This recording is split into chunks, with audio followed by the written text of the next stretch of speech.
नमस्कार। आप देख रहे हैं अखंड भारत न्यूज। मैं हूं आपके साथ अभिनय मिश्रा और आज हम मौजूद हैं कटिया प्रखंड के अमिया पंचायत में और हमारे साथ बात करने के लिए मौजूद हैं यहां से सरपंच पद के भावी प्रत्याशी संजय राम जी। नमस्कार सर, आपका अखंड भारत न्यूज में स्वागत है। जी सर नमस्कार। मीडिया कर्मियों को नमस्कार, हमारे ग्राम पंचायत वासियों को नमस्कार जी, और जनता जनार्दन को नमस्कार जी। आप पंचायत चुनाव में उतरे हैं जी। कौन कौन से मुद्दों के साथ आप जनता के बीच जा रहे हैं और जनता से आपको क्या समर्थन प्राप्त हो रहा है, इसको हम आपसे साझा करना चाहते हैं। जी सर, मैं जनता जनार्दन के बीच निकल मैं सरपंच पद के लिए मैं उम्मीदवार हूँ जी और मैं ये चाहता हूँ कि मैं इस पद पर सरपंच पद पे रहूँ और मैं इस चुनाव को जीतूँ। जनता जनार्दन मेरे साथ है और मैं ये चाहता हूँ कि जो भी ये आपका जो भी काम है विकास का और जो भी मेरे जैसे कचहरी का जो भी झगड़ा टकराव मैटर है जी मैं उसको निष्पक्ष और निस्वार्थ होकर उसका मैं पंचायत और निष्कर्ष करवाने का। आप एक शिक्षित और सुयोग्य, जहाँ तक मैं समझता हूँ सरपंच पद एक ऐसी पंचायत स्तर पे एक ऐसी पद है जी जो जिस तरह से जिले में न्यायपालिका है जी उस तरह से इसको देखा जाता है या उस तरह के ही सारे कार्य इसके माध्यम से किए भी जाते हैं। जी तो ऐसे में आपके सामने अभी तक के सरपंच के पद पे जिन्होंने काम किया है वो कौन कौन सी गलतियों को किया है जो आप दोहराने का काम नहीं करेंगे। ऐसी मैं गलती नहीं करूंगा और जो इसके पूर्व में जो सरपंच रहे हैं पारस कुमार माझी जी, अभी आपने इस गंगवा बाजार से आते हुए इस रास्ते को देखा होगा जी। और अभी मैं जनता जनार्दन के बीच ये भी कहना चाहता हूँ जी कि जिस परिस्थिति में जी जो हमारे सड़क का जो अभी रास्ते में आपने देखा जी कि हमारी सड़क पर पानी लगा हुआ है, इसमें हमारा कोई भी कार्य का विकास का कोई कार्य नहीं हुआ और इनके द्वारा जो भी पंचायती की गई उसमें बहुत सी गलतियां हुई है और सारा जनता जनार्दन जो उनसे नाखुश हैं। 5 ऐसी समस्याओं को बताया जिस पे वर्तमान के प्रतिनिधियों ने जी उसको छुआ तक नहीं है। जैसे कि हमारे यहाँ एक पीसीसी का कार्य हुआ है जो सरपंच साहब के दरवाजे तक जाता है जी और बाकी हमारे इस गांव में जो आपका इसमें कोई भी कार्य नहीं हुआ है। जैसे पीसीसी हो गया, आपका सुंदरीकरण जी पोखरा हो गया जी इसमें ऐसी कोई भी कार्य नहीं है कि जैसे कि यहाँ सुलभ शौचालय एक सार्वजनिक जो भी महिलाएं पुरुष जो गरीब तबके के लोग हैं जो नहीं उनके पास सक्षम नहीं है नहीं बनवा पाते हैं, ऐसी कोई कार्य की योजना जो नहीं हुई है कि जो इससे लोग जनता और नाराज और लेकिन नाखुश हैं। इसके साथ ही मैं आपसे जानना चाहता हूँ कि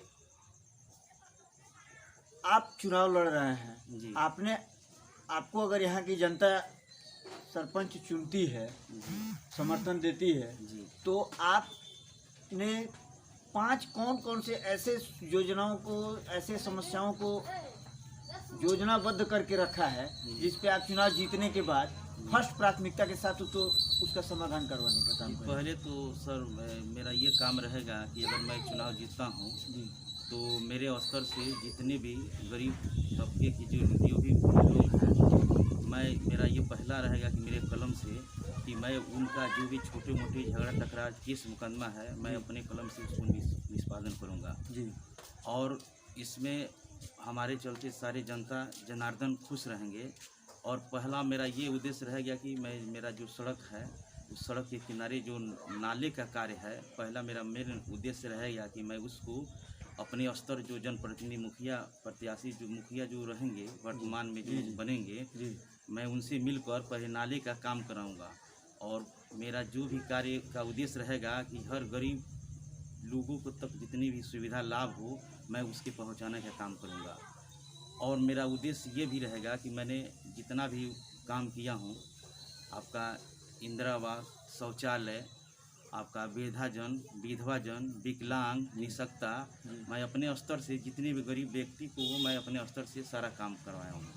इससे जनता खुश है। और इसी का समर्थन मेरे साथ है कि यहाँ से मुझे सुखसेनवा से मुझे 90% 95% यहाँ से मुझे वोट मिल रहा है। जी। सर मैं यही कहना चाहूँगा आपसे। इसके साथ ही इस समय एक नीतीश कुमार की बहुत ही पर्यावरण को सुरक्षित रखने के दृष्टिकोण से जी जी एक महत्वपूर्ण योजना संचालित की जा रही है, जल जीवन हरियाली। जी जी उस योजना को कैसे देखते हैं और उसमें आप अपनी सहभागिता कितना दे पाए हैं और भविष्य में कितना देंगे? मैं उसमें ये आपका जो सुविधा जो जल जीवन हरियाली चल रहा है, मुख्यमंत्री जी का प्रोग्राम है, जी। उसमें मेरे स्तर से अब मैंने बहुत सहयोग किया है। और जितना भी इस मनरेगा के तहत सुंदरीकरण अभी तो खैर जो भी कार्य हुआ है उतना ही कार्य हुआ है, इसके बावजूद जितना भी मेरा कार्य उसमें रहेगा, सहभागिता उसमें ज़्यादा बहुत से ज़्यादा मेरी रहेगी। जी। मैं यही कहना चाहूँगा। कुछ वृक्षारोपण वगैरह करवाए? जी जी वृक्षारोपण हुआ है आपका कुछ जगह जैसे वृक्षारोपण हुआ है और सुंदरीकरण भी कुछ पोखरा का हुआ है। और इसमें और भी जितना भी इस योजना का जो लाभ होगा उसमें ज़्यादा से ज़्यादा मैं करवाने का कोशिश करूँगा। एक अहम और लास्ट क्वेश्चन, जी केंद्र और राज्य सरकारों के द्वारा संचालित जो भी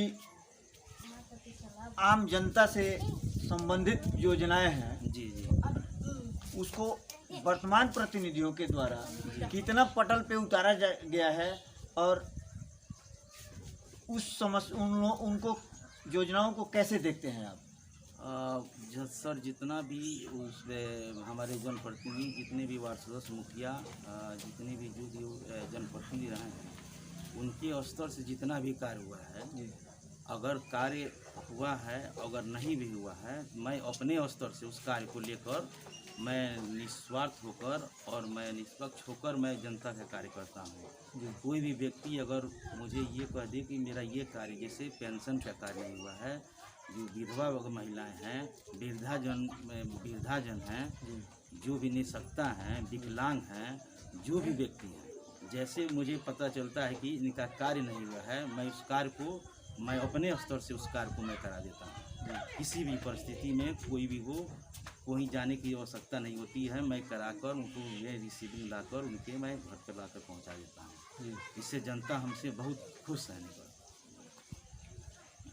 ये थे हमारे साथ अमिया पंचायत से सरपंच पद के उम्मीदवार और बहुत बड़े समाजसेवी, शिक्षित और सुयोग्य, मैं जहाँ तक समझता हूँ सरपंच पद के लिए जैसे